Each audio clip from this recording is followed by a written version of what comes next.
Coucou tout le monde, aujourd'hui on se retrouve K2, voilà c'est le retour des épisodes K2 et on va parler d'un sujet qui touche je pense chaque créatif en vrai. Tous les passionnés en vrai. Exactement, on va parler de page blanche, de syndrome de l'imposteur, de comment tu peux avoir confiance en ton travail par rapport à un autre, de comparaison, enfin bref, tout ce qui touche un peu... Tout le négatif. Voilà. Que le négatif. Que le négatif. Pour vous redonner confiance en vous. Exactement. Et la force en fait. Voilà. Donc là après il y aura le générique. C'est parti. Et du coup toi c'est quoi un peu ton rapport au niveau stress, confiance en soi sur ton travail, ce que tu fais? Bah en vrai, ça dépend. Genre je sais qu'avant c'était genre vraiment syndrome de l'imposteur pro max, vraiment en mode putain mais je comprends pas en fait pourquoi les gens ils viennent me voir pour travailler avec eux. Vraiment c'est en mode je comprends pas en fait, je comprends pas. Mon travail c'est de la merde, pourquoi tu viens? Exactement, genre vraiment je sais que j'ai été beaucoup comme ça, maintenant je le suis beaucoup moins puisque bah avec l'âge et tout j'ai... T'as pris confiance? Okay. Oui, genre vraiment en mode j'ai pris confiance et tout parce que bah forcément tu travailles sur de plus en plus de projets, tu vois que de plus en plus de personnes genre te font confiance, des entreprises et tout, des gros trucs et du coup tu te dis finalement peut-être que je fais pas de la merde. Finalement ça va, ça passe. Genre tu vois en mode tu fais un taf, on te paye pour ça, t'aimes faire ça et du coup bah il y a tout un engrenage où tu te dis en vrai bah c'est ok, genre en mode c'est normal que les gens ils me payent pour ça, c'est normal que genre en mode mon travail il vaut quelque chose tu vois. C'est plus comme ça. Et toi? Moi bah du coup je suis pas du tout au même stade déjà parce que on ne me paye pas.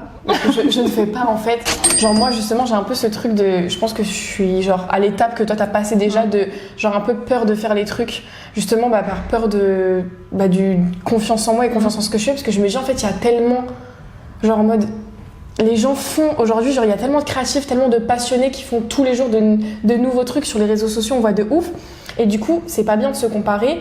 Mais tu te compares. Je me compare et je me dis, en vrai, je vais apporter quoi moi, genre. J'ai quoi de plus? Voilà, grosse merde. Non, il faut pas dire ça. Non mais c'est ok, voilà, genre des fois j'aime bien ce que je fais, mais j'ai un peu justement le fait que je me dise que je vais rien apporter, mais un peu cette peur de faire en fait. Et tu vois ce blocage de me dire, oui, faut tenter et tout machin, je regarde des trucs de motivation, dire les choses, c'est ok. Faire les choses, je le jure, ce n'est pas pareil. Bah oui, genre c'est pas pareil, parce que vraiment tu te montres en fait. Ouais.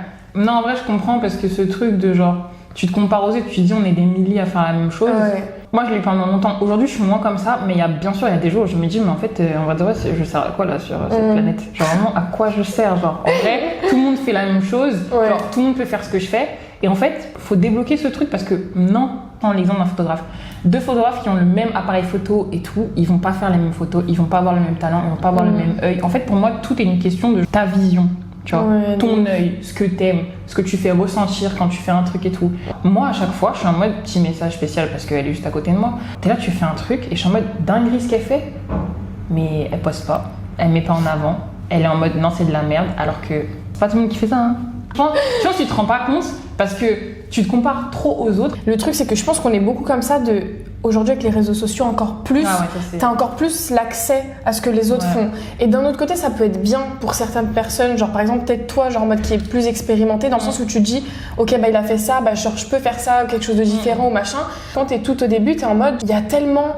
T'as tellement accès à tout ce que les gens font que du coup bah t'as peur de servir à rien. Et en vrai oui il faut se lancer, oui il faut pas avoir peur, mais des fois t'as quand même ce petit truc qui te dit bah ils font mieux que moi. En fait le truc c'est que je sais qu'il y a aussi beaucoup de gens qui disent ouais lance-toi et tout, mais en vrai c'est pas facile. Ouais. Surtout dans la génération où il y a beaucoup de gens qui se lancent en même temps, etc. Il y a franchement le marché de l'emploi dégringolade, enfin la situation du pays elle est incertaine, etc. Même la situation du monde où genre en fait t'as plein de gens qui disent ouais lance-toi et tout, mais ils donnent pas vraiment les clés pour te lancer.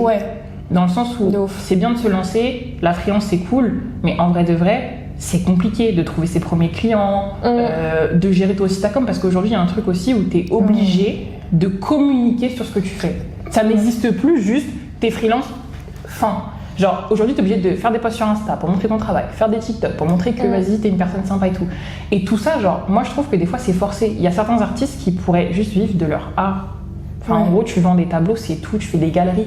Mais là, en fait, t'es obligé de montrer ton processus, comment tu peins ci, comment tu peins ça, t'as rencontré qui, etc., etc.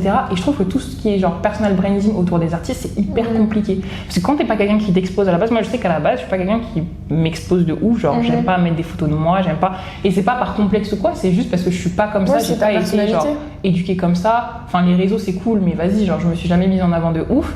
Et le fait de là le faire, parce que en vrai, je me dis, ça peut m'aider, ça peut m'ouvrir des portes et tout, machin. Et puis même, je kiffe. Par exemple, le podcast, c'est un truc juste que je kiffe, tu vois. J'espère. Genre... non, c'est vraiment un truc où je me dis, en fait, des fois, c'est forcé. Genre, il y a des artistes, en plus, je sais que j'ai vu pas mal de TikTok par rapport à ça, où il y a des artistes qui disaient, ouais, moi, je peins, mais en fait, j'ai pas envie de faire des TikTok pour montrer que je peins. Genre, juste envie que les gens, c'est ça, genre la communication c'est un métier à part genre de tous les artistes et tous les passionnés, mais aujourd'hui justement le fait qu'il y a un peu genre les réseaux sociaux ça se développe, c'est hyper important genre les médias, le virtuel, le digital et tout, du coup t'es obligé de passer par la com. Oui, la com c'est accessible, mais tout le monde ne sait pas faire de la com en fait. Quand t'es artiste, peu importe que tu sois genre dans la sape, dans la peinture, la cuisine, peu importe, en fait tu fais ça. La communication, oui, c'est montré sur les réseaux sociaux, mais c'est la stratégie, c'est une organisation, savoir quand poster les trucs, etc. Et genre c'est un métier à part. Sauf qu'aujourd'hui tout le monde est obligé de toucher un peu à ça justement. T'es pas obligé, mais on sait que c'est beaucoup plus accessible. Et déjà, en tant que passionné, je trouve que c'est des métiers qui sont durs d'accès. Genre en mode, c'est dur de vivre de son art, je pense. C'est très dur de vivre. Et si tu fais pas de la com, en fait, limite, tu te fermes des portes, en fait. Tu pourras avoir. Bah ouais, parce que sur le réseau, tout le monde est sur les réseaux sociaux aujourd'hui. Donc c'est comme ça que les gens, ils te voient. Que, oh putain, un petit événement, ils me proposent. Et puis c'est rien au début, et après, tu rencontres des gens de ouf. Donc c'est bien, mais ouais, il y a ce truc de tu peux plus juste être artiste aujourd'hui. Pour que je rebondis par rapport à moi-même ce que j'ai dit, c'est le fait que on ait peur, je pense, de pas vivre de notre art et de pas faire un truc qui nous passionne. Je pense que cette génération-là, avant, elle avait pas cette mentalité parce qu'elle faisait un taf. Le taf, c'était genre pour payer le loyer, pour vivre correctement. Enfin, ça, de plus en plus, c'est pas comme ça. Mais avant, plus tu recules, plus c'était genre juste pour avoir l'argent. Après, c'est pour avoir l'argent, t'essayes de toucher à quelque chose qui te plaît. C'est ok, les gens qui sont pas passionnés, je pense qu'ils ont encore cette mentalité-là. Mais les gens qui ont une passion, quelle qu'elle soit, au-delà de juste l'art, mais ça peut être la cuisine, l'automobile, n'importe quoi. Quand t'es passionné, t'as ce stress de dire, imagine, je fais un taf maintenant qui ne touche pas à ça et qui ne passionne pas tous les jours. C'est plus du tout le train de vie, les objectifs qu'on a aujourd'hui. Les objectifs, ils sont beaucoup plus larges et on pense plus à nous que le besoin de se loger, de manger. Enfin, faut manger, faut se loger, hein. Mais je pense qu'il y a ça aussi. C'est ça. Et puis même, par exemple, je prends l'exemple parce que moi, je viens de faire mes études. Mais par exemple, je prends le secteur de la com parce que je le connais bien. Quand je vois genre plein de TikTok de gens qui sont en mode ouais, je viens de faire mes études et tout, je vais faire un taf alimentaire parce qu'il n'y a pas de taf là où je veux taffer. C'est une dinguerie. Il y a des gens qui font un master, ils ne trouvent rien et ils refont un master. Parce que master alternance, par exemple, tu vas plus gagner qu'aller faire et en plus tu vas faire quelque chose entre guillemets qui te plaît si tu trouves une alternance, parce que même ça voilà quoi. Mais et tu finis par te faire un petit taf de merde en fait. En fait c'est vraiment le truc de vu que le système capitaliste etc. on en parlera dans une autre vidéo, mais vu que c'est un peu la course à qui réussira le mieux, il faut que je me loge, il faut que j'habite dans tel arrondissement parce que le truc machin, il faut que je... Enfin en fait toute cette course un peu à la réussite, ça entrave complètement pour moi le monde des créatifs parce que la réussite c'est pas que forcément être milliardaire genre. En fait la réussite déjà c'est être heureux. Les passionnés, c'est beaucoup ça. C'est être heureux avant d'avoir de l'argent. Et si jamais tu peux vivre de ton art, mais quel plaisir, genre franchement. Et c'est pour ça que je sais qu'il y a beaucoup de jeunes qui sont en mode je sais pas si je dois me lancer parce qu'en vrai il y a trop de concus et tout machin, mais faut aussi genre prendre en compte le fait qu'il faut faire quelque chose qui te passionne et qui te rend heureux. En fait la vie elle est trop courte pour se dire vas-y je me sacrifie pendant 5-10 ans, je fais un taf que je déteste et après on verra. Et tu vas finir par faire ça toute ta vie. Ça se trouve, après, tu verras pas. Parce qu'en fait, il y a plein de gens... Non, mais c'était super drôle. Genre, en mode, il y a plein de gens, et je sais qu'il y a beaucoup de nos parents qui sont comme ça, ils ont fait un métier qui les faisait pas forcément kiffer, et au final, ils se sont, genre, fait attraper, et en mode, ils continuent ce taf pendant 40, 50 ans, genre. Non, mais clairement. La vie, elle est trop courte aujourd'hui. Et en fait, autre truc auquel je pense, mais même si demain, vous avez une passion... rien ne vous empêche d'avoir une passion à côté de votre taf. Genre je sais que vas-y t'es en 35 heures, t'es en 39 heures et tout machin, tu fais un taf qui te fatigue, pourquoi pas et tout, mais il y a rien qui te passionne, genre les week-ends, le soir, si vraiment genre t'es passionné, t'as une vocation, tu veux lancer une marque, tu veux faire un truc et tout, pour moi genre tout est possible. Dans le sens où, si jamais, genre, t'as ta source financière qui te permet de vivre, tu veux faire plein de trucs à côté. Parce que je sais qu'il y a aussi, genre, l'engrenage des réseaux. Je reviens à TikTok parce que vraiment, c'est le diable de notre génération. Je le dis. En fait, c'est en train de nous abrutir. Ouais. Clairement, c'est en train de nous abrutir. Et je me mets dedans, hein, parce que moi aussi, je passe des heures sur TikTok. Mais en fait, je me suis fait plein de fois la réflexion où j'étais dans mon lit en train de scroller sur TikTok et j'étais en mode, mais en fait, là, pourquoi je peins pas? Genre, pourquoi je dessine pas? Pourquoi je suis pas en train de faire, je sais pas, un montage? Pourquoi je suis pas en train de, genre, me former à un truc? Je suis là sur TikTok à regarder, à rigoler à des vidéos de teubés, genre vraiment en mode trop drôle, la traîne, danse. C'est quoi ça en fait? Qu'est-ce que c'est que ça, genre? Ouais, c'est vrai. Enfin, on peut pas faire des trucs comme ça, genre. Enfin, je trouve que les réseaux en fait sont en train de nous bouffer le cerveau entre la comparaison, le temps qu'on y passe. En fait, le truc, c'est que je pense qu'on n'a pas de demi-mesure un peu avec les réseaux sociaux, enfin surtout TikTok. C'est soit. Enfin, il y a ce truc de c'est hyper cool et il y a ce truc de c'est hyper néfaste et t'as pas trop d'entre-deux où vraiment faut s'imposer un rythme et tout pour réussir à avoir un entre-deux, ce que moi perso j'arrive pas du tout à faire parce que ça rend addict et t'as toujours envie d'en voir plus, ça te fait rire, tu vas encore plus rigoler, ça te plaît, tu vas encore plus regarder de trucs et du coup c'est bien, ça t'expose à du travail, enfin t'exposes ton travail, tu vois le travail des autres et tout, mais tu passes aussi beaucoup de temps dessus, tu perds en fait. L'inspiration c'est bien, mais c'est un peu ses limites aussi. Des fois je suis forcée en mode, enfin je suis pas forcée, mais je me sens forcée en mode d'aller sur les réseaux, de trouver des inspi pour trouver des trucs qui plaisent, parce que je me dis en fait je suis pas inspirée, je suis pas créative. En fait parce qu'on a plus ce truc de, on se stimule plus comme avant, genre c'est trop via les réseaux sociaux et c'est bien encore une fois, mais ça c'est limite, genre être créatif c'est aussi de soi-même et ça c'est genre moi je commence à avoir du mal et c'est pas bien hein, mais de plus chercher autre part. Si on devait revenir sur le sujet principal, en fait, avoir confiance en soi, déjà c'est dur, mais avoir confiance en son art et le montrer. Ouais. C'est touchant et c'est dur des fois de mettre en avant ça parce que tu mets aussi en avant tes faiblesses et il y en a beaucoup qui le font, qui font des films, qui mettent en avant des comportements que par exemple eux ont et qu'en fait ils se critiquent eux-mêmes et c'est aussi dur d'accepter ses propres défauts, sa propre personne en fait. C'est s'exposer sur les réseaux mais fois 1000 en fait si c'est compris par les autres artistes quoi. Ouais, non franchement il y a ça et puis même au-delà de ça, genre si je rebondis, parce que tu as parlé de cinéma et tout, mais être créatif des fois c'est cher. Ouais. Ça coûte de l'argent, genre. On dirait pas, mais tout coûte cher. Hein. De la vraie bonne peinture, c'est pas le prix de la peinture de Action. Hein. Vraiment, genre, tout coûte cher. Et c'est du matos. Oui, tu peux louer. Oui, on a accès à plein de trucs aujourd'hui. Et aussi, des fois, grâce au réseau, en mode t'as des contacts, on peut te passer ou tu peux louer et tout. Mais c'est un investissement. Que t'es pas sûr ou derrière, que c'est pas très français, mais que t'es pas sûr que derrière ça paye. Bah, si, c'est français. T'es pas sûr que derrière ça paye. Voilà, exactement. Genre, vraiment. Je sais que moi, quand j'ai acheté ma cam, vraiment, j'étais en mode... En plus, j'ai vraiment acheté il y a genre 3 ans, un truc comme ça. Ouais. J'étais en mode... En vrai, je l'achète et je fais juste ça comme ça par passion et tout parce que j'avais un salaire qui me permettait de le faire. Franchement, merci la banque, vous payez bien. Si vous voulez faire un stage... l'argent Si vous voulez faire un stage, faites-le en banque, c'est un conseil. Mais en gros, genre quand je l'ai acheté, au début j'étais en mode je voulais faire ça par passion. Et au final, aujourd'hui, je me retrouve à bosser dans ce milieu, tu vois. Genre en fait, des fois... Il te suffit d'un truc pour faire que... Parce que si jamais j'avais pas acheté cette cam, je n'aurais jamais fait ce que je fais aujourd'hui. Jamais. Je ne sais pas ce que j'aurais fait.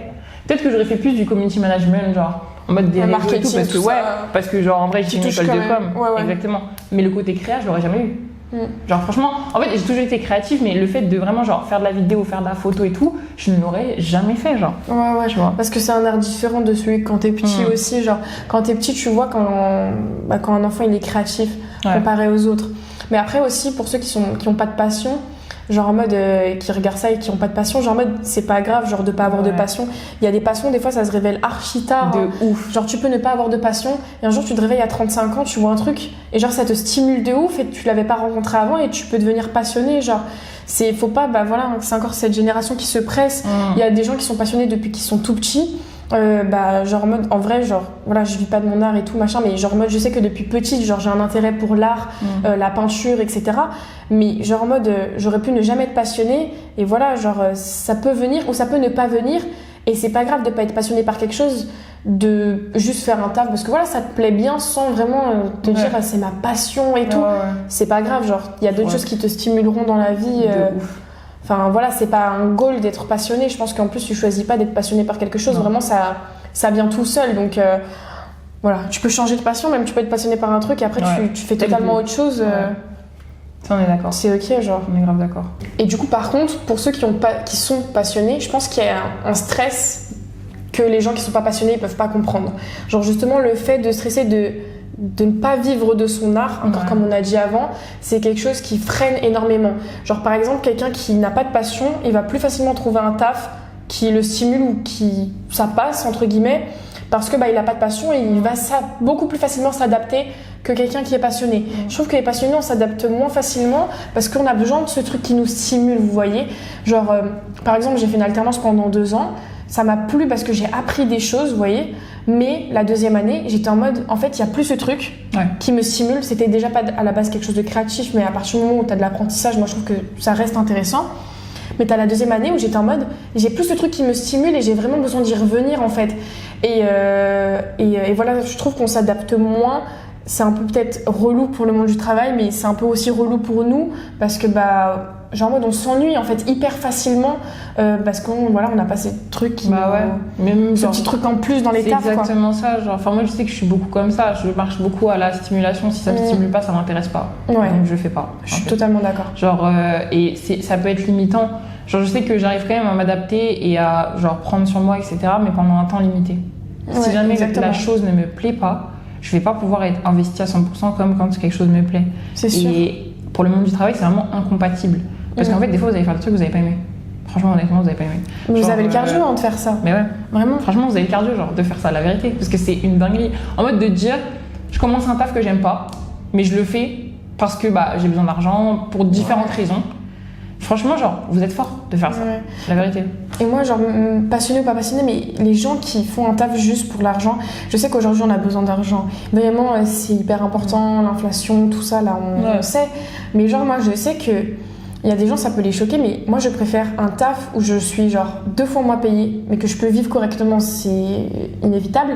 Mais je préfère être vraiment pas riche et être 2 fois moins payée et faire un taf tous les jours qui me stimule que tous les jours de me réveiller, d'aller à un taf qui ne me plaît pas. Genre, je sais pas de combien de pourcentage, je pourrais pas dire, mais 70% du temps de notre vie, on va le passer au taf. Très grave. Mais si ce taf-là, il te stimule pas, je sais pas, il y a pas ce truc qui t'es content. Oui, il y en a plein qui vont dire, mais moi, je suis très content d'aller au taf. Voilà, ça me plaît bien. D'accord, mais tu serais pas mieux à la plage. Moi, je veux justement un taf où je me dis, ouais, je serais bien à la plage, mais genre là, je suis bien aussi. Genre, je kiffe ce que je suis en train de faire, tu vois. Et moi, je pourrais pas faire un taf juste financier. Genre. C'est important, mais c'est vrai. Genre, ça passe après je sais pas quoi que. Équivalent. Parce qu'aujourd'hui, il y a besoin quand même. Mais genre, c'est l'équivalent. Genre. C'est pour ça que j'avais mis fin à mon alternance, justement, parce que j'arrivais plus. En fait, c'est limite, je me réveillais, j'étais en mode, mais je ne sais pas pourquoi je me réveille. Et l'argent ne suffisait plus. Alors vraiment, oui, vous faites pour l'argent. Et comme disait tout à l'heure, vous allez faire un taf pendant 5-10 ans. À un moment donné, soit ça va plus vous stimuler, vous allez péter un câble, vous allez tout plaquer du jour au lendemain, ou soit vous allez finir par faire ça toute votre vie. Et toute votre vie, vous allez dire, ouais, peut-être après. Finalement, l'argent, ça va vous suffire, mais vous n'allez pas avoir stimulé pendant toute votre vie les choses qui vous ont stimulé quand vous étiez enfant ou pas, ces passions-là, quoi. Ouais, non, on est d'accord. Donc, bon. Mais en tout cas, petit dernier mot de la fin. Si vous êtes quelqu'un de créatif, ne vous comparez pas, ça ne sert à rien. Vous perdez du temps en fait à vous comparer parce que vous ne connaissez pas l'histoire des gens, vous ne connaissez pas le passé, vous ne connaissez pas combien de temps ils ont mis pour en arriver là, ça ne sert à rien. Faites attention aux réseaux sociaux, grande source d'inspiration mais aussi grande source de comparaison. C'est hyper compliqué aujourd'hui d'être sur les réseaux sociaux, de recevoir la critique, enfin vraiment ça engendre beaucoup de choses donc. Prenez de la distance avec ça. Exactement. Pas de la distance mais genre soyez conscient. Et autre chose, si jamais vous avez la possibilité de poster votre travail, de vous mettre en avant, faites-le. Je sais que c'est compliqué, je sais qu'il y en a plein qui n'aiment pas se montrer et tout. Moi, j'en fais partie, vous inquiétez pas, on est dans la même team. Mais aujourd'hui, ça peut vous apporter des opportunités qui sont genre invraisemblables. Voilà. Totalement d'accord. Les petits conseils, les petits tips. Les petits tips. Non, en vrai, je suis personne, mais je vous donne des conseils comme ça. On donne des conseils quand même. Mais écoutez les amis, on se retrouve bientôt pour un nouvel épisode en tout cas. Très bientôt.